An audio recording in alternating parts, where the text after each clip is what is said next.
Good morning. I'm Eileen Kendall. Like she said, I am the owner and founder of Kendall Law. Ignore the title. This is actually just new real estate laws in general. Just a little bit of information about me and where I come from. Right now, this is only a part of our team. We're growing. So I have one associate, Alice. I have my COO, Maria. We have intake specialist, Marilyn. We have two paralegals, Jonathan and Lorena. We have a third paralegal starting in July. I have a contract paralegal. I do have a contract attorney. And we have a case manager, Johnny. And like I said, we're just continuing to grow to meet the need of our clients. I started my practice in October of 2016.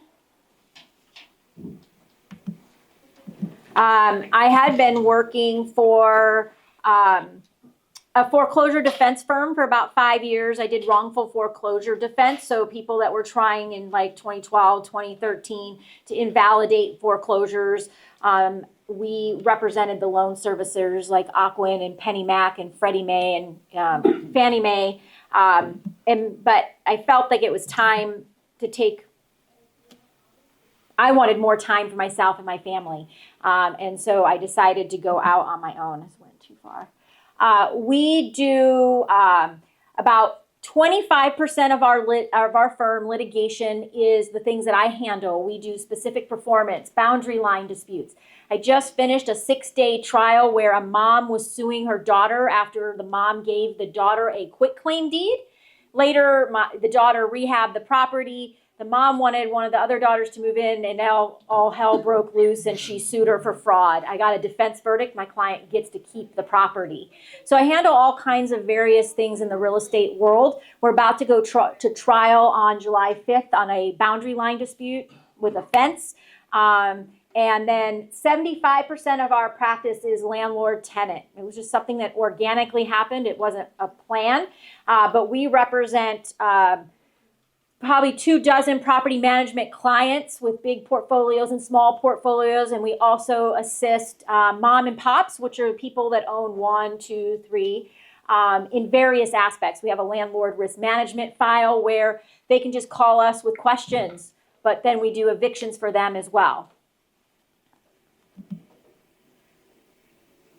So as today, we're going to go over a couple of the new laws that went into play in 2024. The first one is the Residential Exclusive Listing Agreement Act.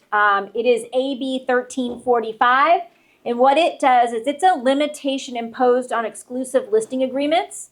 Under this law, they are now, it cannot exceed 24 months, and the renewals are capped at 12 months.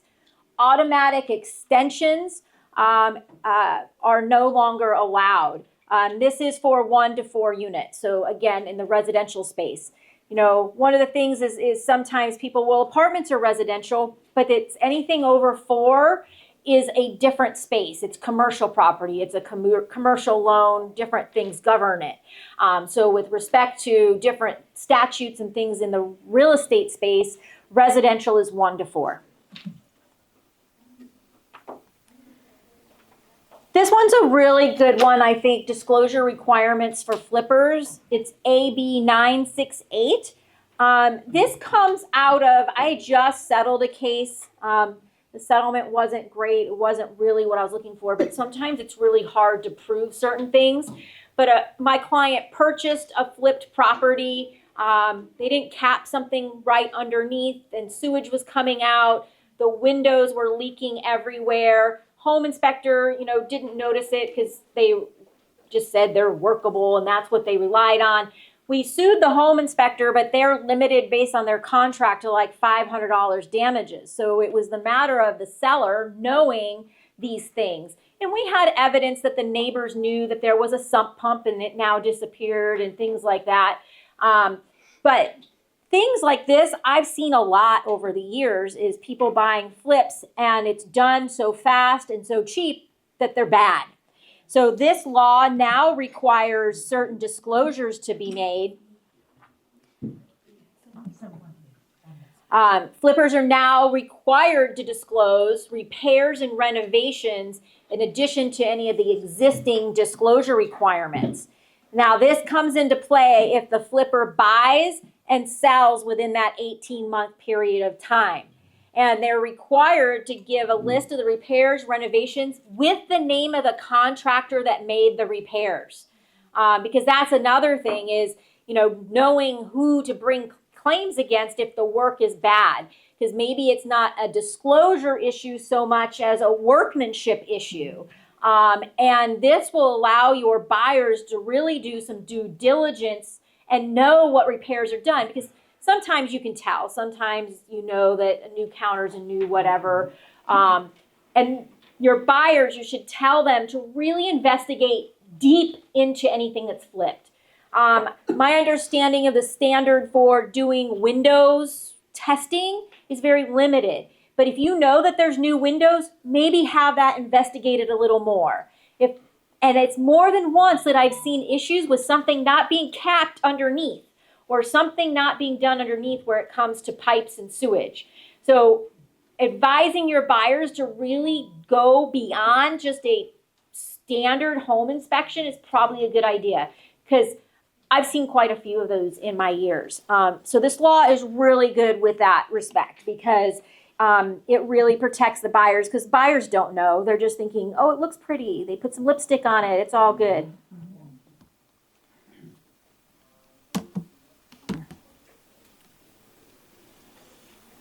So the ADU regulations that went into place, AB1033 and SB976. There's two separate things. One is the one that now lets local agencies permit separate sales of ADUs.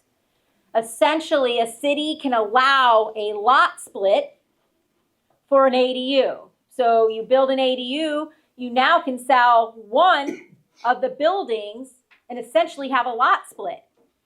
Now, I don't know any cities that have put this into play yet, but what the law does is it allows the various cities to enact ordinance that makes it so that this can happen. Now, several years ago when they started making the ADU laws, it was really hard. Cities just dug in, and then the state stepped in and made it so that it was very easy to get an ADU. Hard to say of what cities will do to make this hard or not, and what the state may do in response. The other one is more related to renting ADUs. SB976 makes a permanent prohibition on the local government from requiring owner-occupancy on parcels containing ADUs. So if you have a single family and an ADU, they can no longer require you to be living in the single family. You can now rent both the single family and the ADU. In our neighborhood alone, in the last year, we have 4. I understand, but we had a nice, quiet street, and we're not really happy about it, but, they just keep popping up everywhere.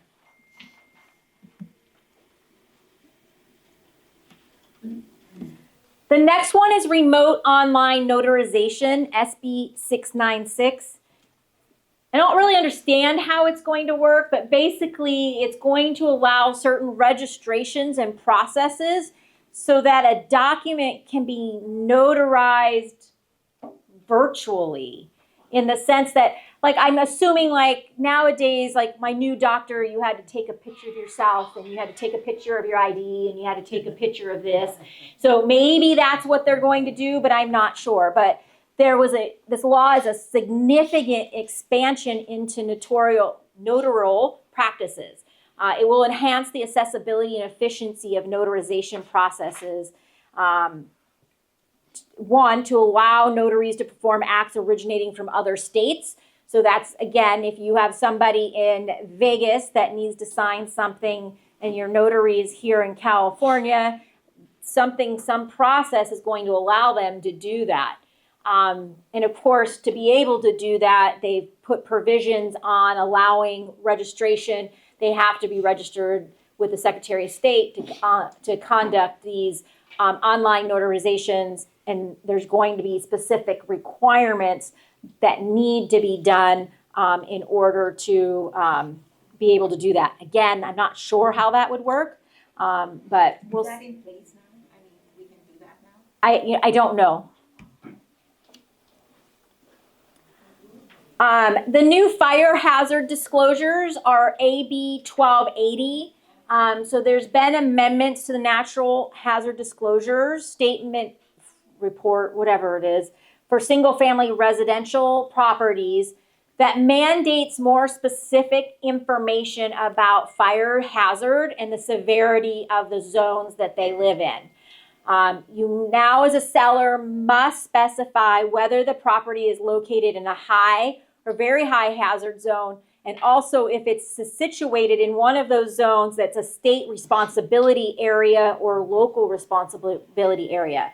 So I believe what that means is if you're abutted up to a national forest or some thing where fires, start, that you have to disclose that as a part of, this is a high area hazard zone of next to a state responsibility area.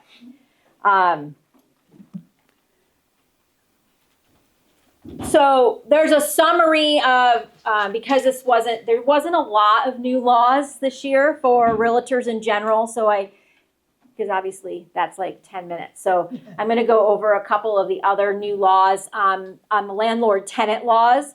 SB267. This is a big one in the rental space, especially if you're a property management company, because I know one of my clients had to really redo their online application process, because what this is now is if you have a person that is a Section 8 voucher, you have to give them the opportunity to go beyond, or to not use a credit history, but in the alternative to use a option for reasonable ability to pay. So, when you're going through and you're doing an online application, they now have to have a section of, do you want to use your credit report, or do you want to use an ability to pay? And the interesting part is when this came out, the discussion between different apartment associations, the way that they worded it in their explanation is a little different. Because what it says is you are prohibited from using a credit history to verify the tenant for residency or for the apartment. But my clients are telling me, well, that credit history not only has a credit score, it has your rental history, it has employment history, it has a lot of information that's not necessarily related to your credit and your credit score. Can they use that? I don't know the answer to that because it just hasn't come out to play yet. The way that I read it is you can't use your credit history at all. And if that's even portions of it, because my guess is it's somehow dinging them on a run that's going to cause an issue, because I don't know what other reason they have for this. And it also runs into issues, I think, with fair housing, is you have to look at everybody the same. And if one of your criteria for applying is that you have a credit score of 750, well, you've now made an exception because of Section 8. So if you have somebody that you're using a credit score, they can make a claim for unfair, or discrimination or whatever because they're normal and this person's a Section 8. I think that this causes a lot of issues in my mind, and it's very confusing for a lot of people, but that is, you have to just give the option. And maybe they just don't see it, and they just do your credit report and you're fine, but you have to give the option. Effective July 1st, security deposits are now limited to 1 month's rent. So this isn't retroactive, so it's not like you have to go back and change them, but starting on any lease July 1st, it is now 1 month's rent. There is an exception for small landlords, and the definition of the small landlord is a natural person or a limited liability company in which all members are natural parties and owns no more than 2 properties that collectively include no more than 4 rental buildings. So if you have a rental that's a triplex and a single family, you'll meet that requirement. If you have one that's a 4, you're going to meet that. If you have 2, 4, you're not going to meet that. And so we have to keep that in mind. AB 1620, this is another one that is not a law, so to speak. It is allowing your cities to require landlords whose units don't have elevators to allow a physically disabled tenant to move into a similar unit on the ground floor and keep the same rental rate and lease terms. Where I see this come into play is if something happens, because most people that are disabled aren't really going to, although if they want it, you have to give it to them, would go for, say, a 2nd or 3rd floor if there's no means for them to get up there. But just say you have a tenant that is in the 2nd or 3rd floor, they have a car accident, now they're disabled, they need an elevator. The cities can now require a landlord to move them to the 1st floor at the same rental rates and lease terms, because I would assume maybe the 1st floor has higher rent, higher terms, but in any event, you now have to do that. The other big one is starting January 1st, the landlords cannot prevent tenants from storing and charging 1 micro-mobility device per person in their unit. A micro-mobility device are your e-bikes, e-scooters, e-skateboards, those things. Now, there are now disclosures. Any new lease has to have these micro-mobility disclosures. Part of that is that they have to meet standards. I don't know the fire code. It's a bunch of letters and numbers, but it basically says what those minimum requirements are for those micro-mobility things. The exception to this is if you provide a secure place outside of the unit free of charge, you can prohibit them from storing inside. Question I got was the balcony considered inside? And there's rules that you can't store things on a balcony. Yes, in my opinion it is. But then you're going to have to say this comes to play, not necessarily an apartment building that you own, but say an HOA that has prohibitions about having something stored on the balcony. So it'll be interesting to see how that plays out. You know, a lot of things, they do one thing and then HOA law changes later to make a exception for certain things. So that likely will happen there. But there is new disclosures related to the micro-mobility. Small claims limits have increased from $10,000 to $12,500 for natural people. Presently, the small claim limit for a natural person is 10, and now it was increased. This slide was done just right before the year started. So it had been 10, now it's 12,500. For a business, it's been increased from 5 to 6,250. The threshold limits on various types of cases have also been raised. So depending on the cases, for instance, if you're still doing COVID small claims, there's a whole separate package. And I've seen, $100,000 in those. So I think that the limits on those are very much different. If a person, either a natural person or entity, brings more than 2 claims in a calendar year, then the threshold limit remains $2,500. And so while we can't, as an attorney, be in small claims, we do assist clients with small claims from time to time. So it's important to know that, especially in the COVID. If you have people that are still trying to collect COVID rent, like I said, there's a whole separate package and information that needs to be filled out for that. Vacation rentals. This is another July 1st. A place of short-term lodging is prohibited from advertising, displaying, or offering room rates that do not include all fees or charges required to stay at that short-term lodging.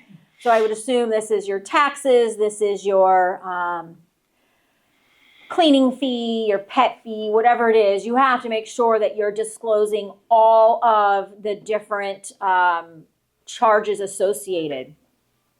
And short-term rentals must also allow a consumer to cancel a reservation within 24 hours of booking the rental without penalty if made at least 72 hours or more before check-in, and those funds need to be refunded to the original form of payment.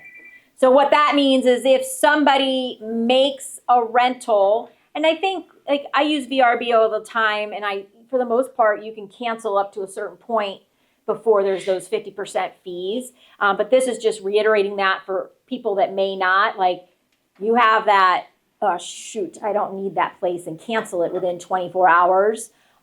So they need to now do that and put the refund back to the original form of payment. So we'll have lots of time for questions. Like I said, the laws were not a lot. I do want to note that I keep seeing a lot. If you are doing leases and you are using the CAR form or any of the forms related to notices to terminate, please make sure you're checking all the boxes. There are more times than not that I'll get a mom and pop that wants to do an eviction on a single family home. They use their realtor to do the CAR form.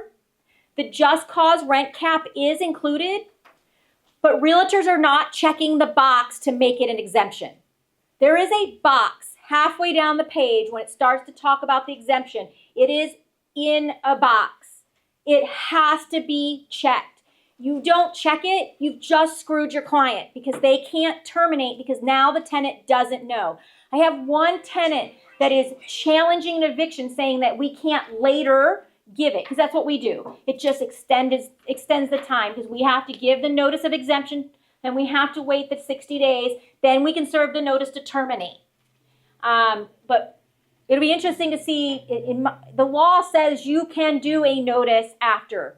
But the law also says that for this lease to be valid, you have to be giving these exemptions. So if you have people in rental property, you used a CAR form, maybe check with them, make sure that those boxes are checked. And if not, do a lease renewal or an addendum and include that exclusion. Like when we do it, we don't even use that form or anything that has a checkbox. We just have a document that says this property is excluded. There's no box to check. I've seen it half a dozen times in the last month that box isn't checked. I also have a client that we served a notice to terminate, but the rental amount for the waiver of rent isn't in there and the date. So and they're moving forward because they hand wrote the money in, and she's like, oh, well, it's one of those that you don't have to do both. You do, where it says you must move out within 60 days or blank, whichever is later. So that's not an option to keep blank, like some that says, like in a parentheses. That can make a notice defective and you've lost. So if you're using the forms, don't rush. Make sure all of the appropriate boxes are checked. It's one of the more frustrating things. I love you, real estate agents, but sometimes I wonder why you do leasing, because unfortunately, more times than not, something is wrong. If you do leasing, maybe have them consult with an attorney on a regular basis to know, or don't use the CAR forms. I don't know. I know that that's the easy thing. That's just my pet peeve these days. Is one of my new, I'm getting into social media more with reels and things. That's going to be one of them. Check your boxes, please. Check your boxes. And that would be in any CAR form. If there's some addition or change to, say, your escrow period, there's so many check boxes and so many lines. You just want to make sure you understand which ones should be marked to make it an either or if your contingency is 17 days, do you want to make sure that you're just checking all of the right boxes? I don't know about this association, but I know that the one that I'm heavily involved in Torrance, has a lot of classes on the forums. Make sure you're going to the classes. Make sure you're using the resources that your association has to give you that information to make sure that you're protecting yourself. Because what happens is they're going to throw you under the bus. That's the best thing that they're, the only thing they're going to do is, well, I didn't know. I trusted my realtor. My realtor's the professional. I didn't know I needed to do that. So this is my contact information. Follow me on social media. I just hired a new social media team, so I'm really excited about how things are looking. I hate being on video, but we're getting more of those. I saw a hand. Yeah, we're ready for questions. Yes, did I hear you say you recommend to us realtors not to use CAR forms when you're leasing? Well, I not really. I know that those are the forms you use. I recommend you not do leasing, that you have somebody that understands it. If we're a But property manager, we're gonna do leasing. yes, so, and just understanding which boxes to check. And just understanding, because that is the thing that I'm seeing the most, is realtors are using the CAR forms, but they're not checking the right boxes. But the forms are correct, the boxes are there. Oh, yes, the boxes are there. So if we do it correctly, we Yes. can use the CAR. Yes, but like I said, the difference between that and what we do is we have a separate document for each instance. So if we're doing a lease where it is a property that is subject to it, that's all it says. If it's a property that's exempt, we don't have all that other stuff. We just say the language required for an exemption. So we get more forms to use, right? Oh, well, if you hire me, they're not for free. Uh-huh. So I just want to say that they do forms, classes Good. here. However, it's not like you and I cannot do one here and then they'll come and see. Yeah, And two things I want to ask is one, on rent control, especially in Los Angeles. I come to find out that you need to post the rent control rules. and yes, register so to the- the law that changed, so there's two different ones. You have your rent stabilization ordinance that has been in place since 1979. You have to be registered with the rent stabilization, the housing, and you have to have that registration posted and given to the tenants, and you need to do that every year. In January of 2023, Los Angeles passed the Just Cause ordinance that made every single property in Los Angeles subject to just cause, separate from the RSO. So if your property is in the rent stabilization ordinance and RSO, it's just going to be there. Those are the more stricter rules. If you have a condo or a single family or a new construction that would not fall into the RSO, you are now subject to just cause requirements. That needs to be in every single lease starting January 27th, 2023, in any renewal. And that also, this is the silly part, and I talked to somebody the other day that talked to, I think, the car hotline, and they're like, no. It requires you to post that notice, just like you would do an RSO registration, in a conspicuous area on the property. You have a single family, where is that? So I tell clients it's the garage. Laminate it, post it in the garage, take a picture posting it, take it off. They take it off, I don't care. So long as I have evidence that you have physically posted it. They don't have a garage, but they have a laundry area in the house. Mailboxes. The mailbox is usually on a street if it's a single family home. And in a condo, I wouldn't post that in the condo area. So if it's got a little laundry room in the unit of it, or a little alcove, post it in there, laminate it, post it, take a picture of it, they take it down, whatever. A client I was talking to said, I think that they either spoke to, no, it wasn't the car hotline. They spoke to AAGLA, so the Apartment Association of Greater Los Angeles, and they kind of said, don't do it. Well, whatever. The law specifically says that you have to deliver it to them, give notice of these laws, and post it. Again, new law, we haven't seen how this plays out if somebody doesn't post it. You know, maybe a jury thinks it's as silly as I think it is, that you're posting it in a single family house. But yes, so that law is there. And what that is now you can't evict without cause and without the relocation.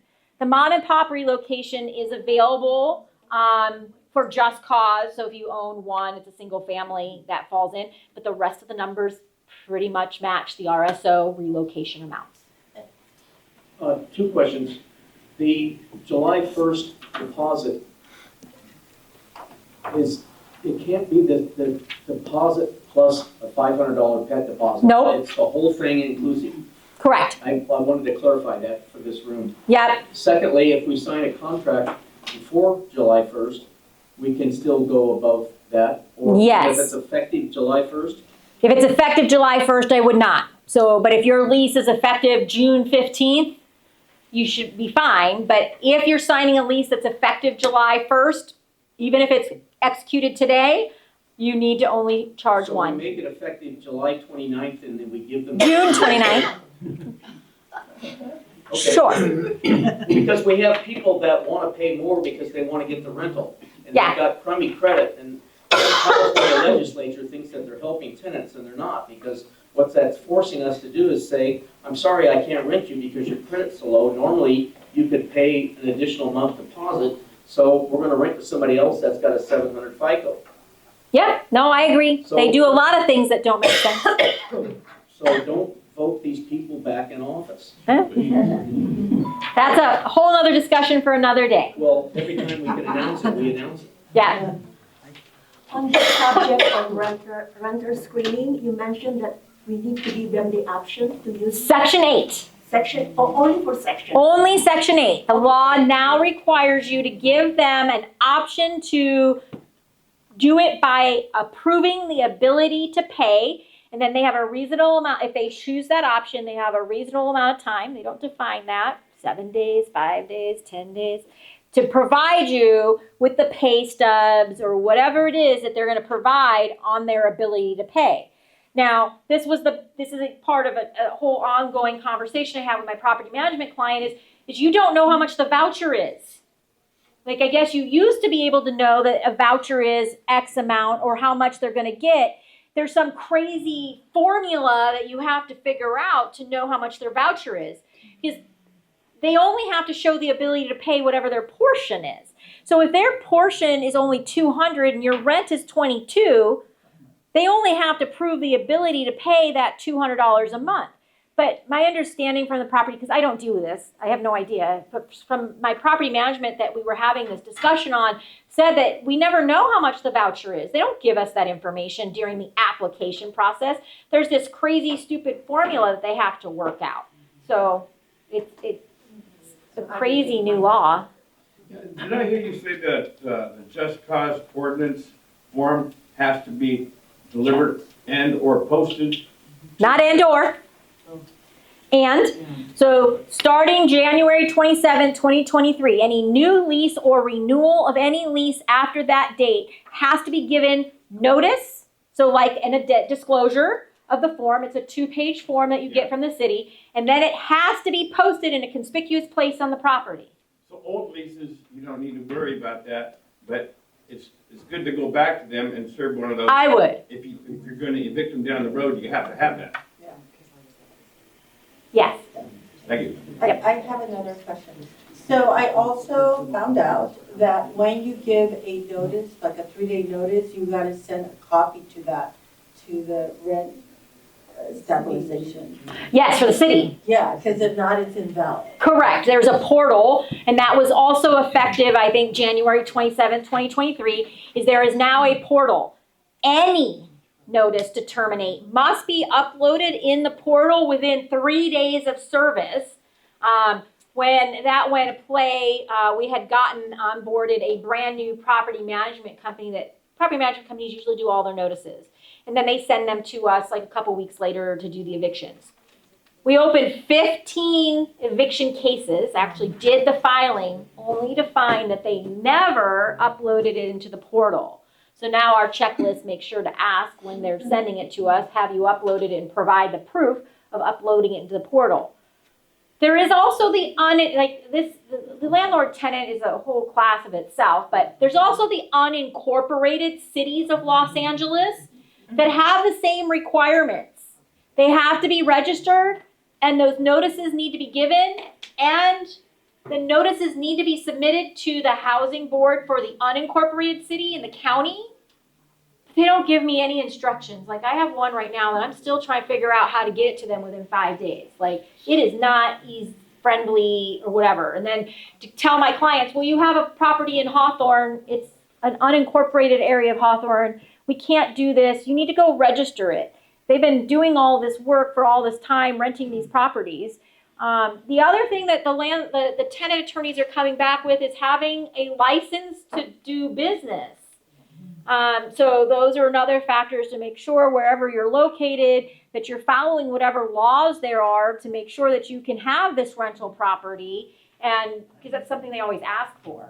But the unincorporated city, we're finding that we have a big property management company and we're losing a case and we have to dismiss it because they had no idea that it was considered unincorporated. It's a part of Pasadena, but it's not Pasadena, and if you look it up, it's in the unincorporated area.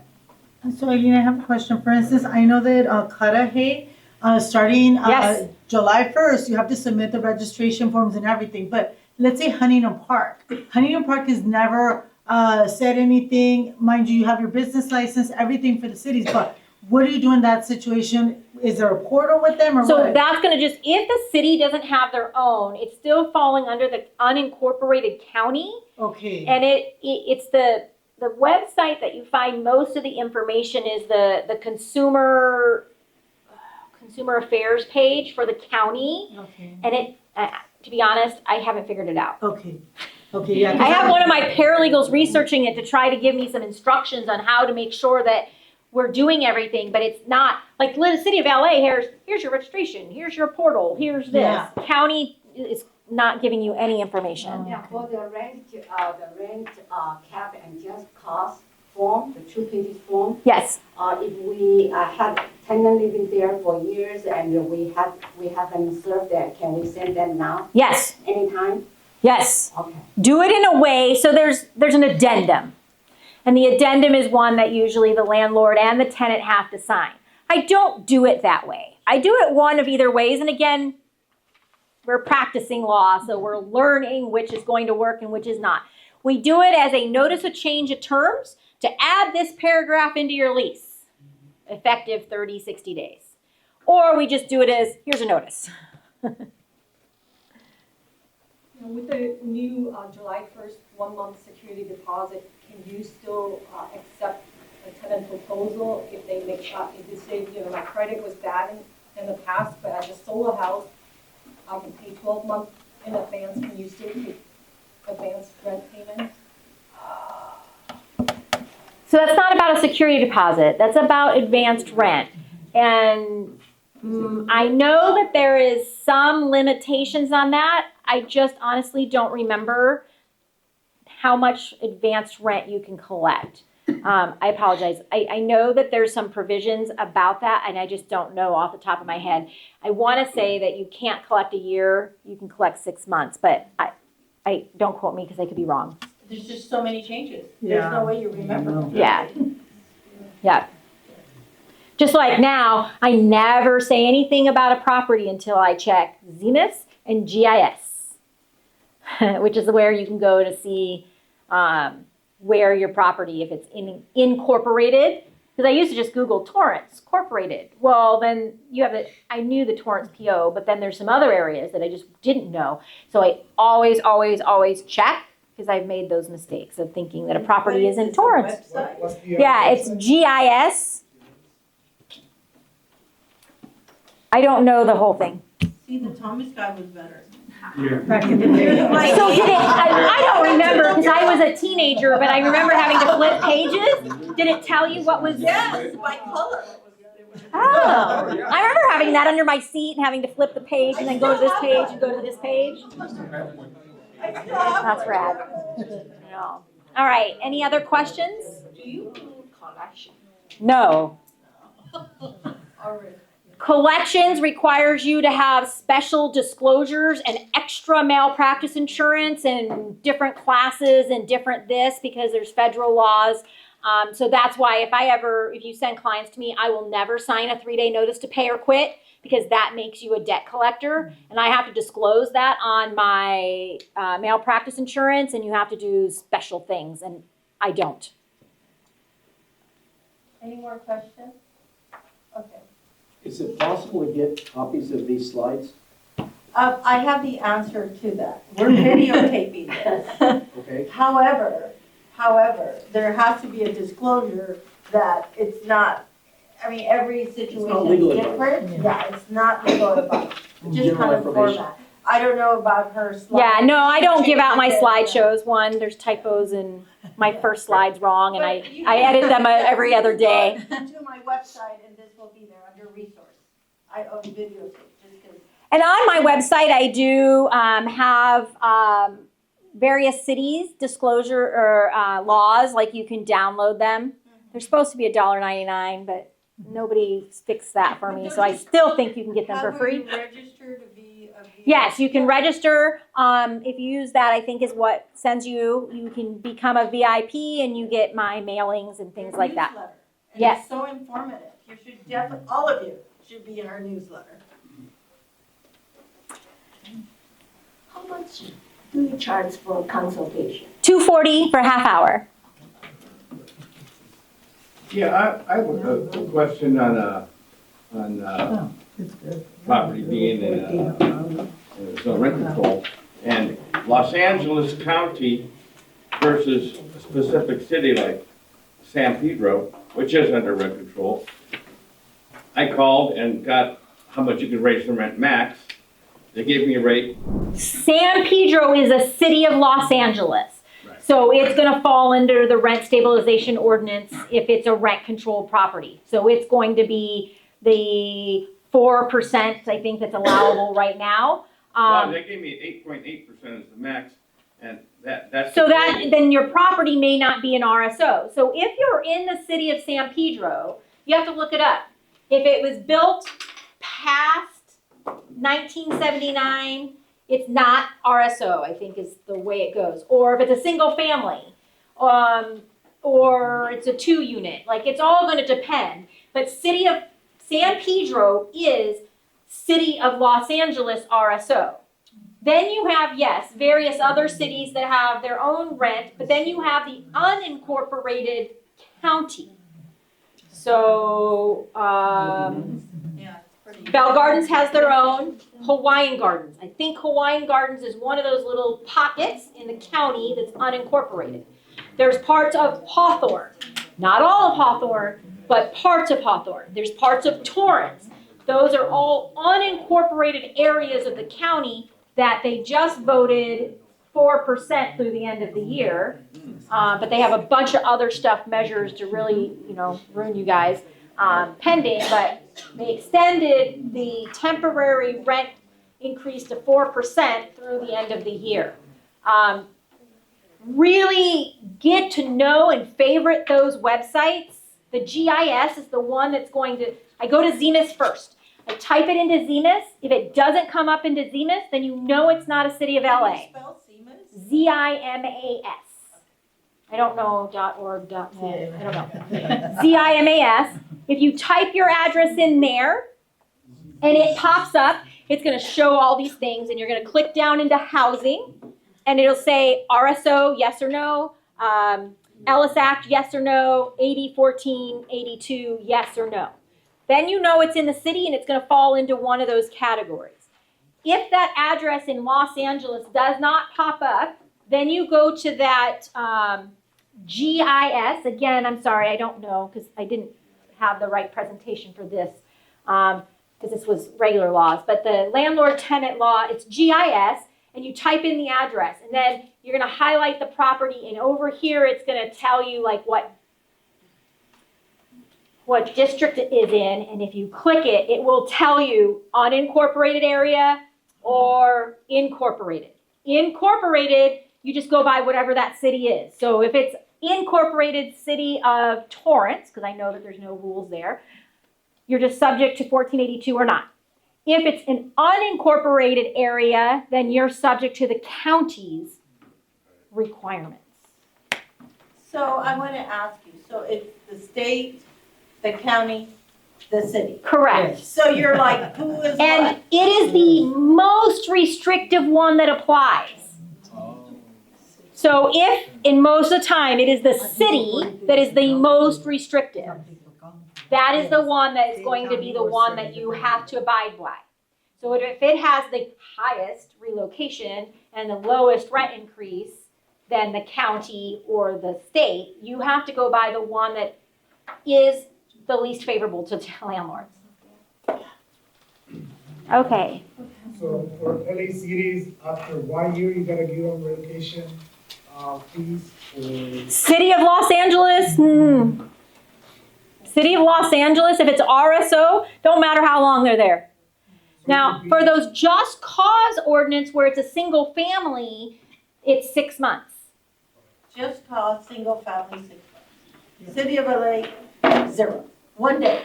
Yeah, Stay. I'm gonna call. Yeah. and that's part of the issue with using a car form too, is that it makes you believe, oh, I can, there's, at this age, it expires. No, because if you read down a couple more sentences, it says unless governed by some local rent control. Okay, one final question. Anybody else? We're good. Good. Thank you. You're welcome. Yeah, so if you're in the city of LA, then the R 6 months. No, so this is just for.